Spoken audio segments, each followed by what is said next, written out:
Kamal sir ரசிகர் அனைவருக்கும் வணக்கம். ஒரு 2 மாதத்துக்கு முன்னாடி துபாயில் ஒரு ஷோ நானும் என் நண்பரும் பண்ணியிருந்தோம். ஸோ அவங்க கொடுத்த ஸ்கிரிப்டில் ஒரு சில வார்த்தைகள் கமல் சாரோட ரசிகர்கள் எல்லாரையும் மனது புண்படுத்தியிருந்தால் நான் கண்டிப்பாக வருத்தம் தெரிவிச்சுக்கிறேன். நான் அந்த மாதிரி பண்ண மாட்டேன், நான் பண்ணதும் கிடையாது. அது இப்படி இந்தளவு உங்களுக்கு வருத்தமாக இருந்தேன்னா தயவுசெய்து என்ன இது பண்ணுங்க. நான் இனி வரும் காலங்களில் நான் இனிமேட்டு அந்த மாதிரி நான் எந்த இதுவும் பண்ண மாட்டேன். நான் ஷோஸ் எதுவுமே அந்த மாதிரி இது பண்ண மாட்டேன். நான் இதுவரையும் பண்ணது கிடையாது. ஓகே, நான் கண்டிப்பாக நான் வருத்தம் தெரிவிச்சுக்கிறேன்.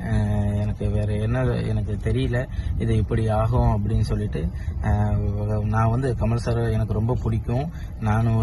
நான் போஸ்ட் போட்டிருந்தேன். கமல் சார் நான் பக்கத்தில் கூட இல்லை, எனக்கு முன்னாடி உட்கார்ந்து இருந்தார். நான் பின்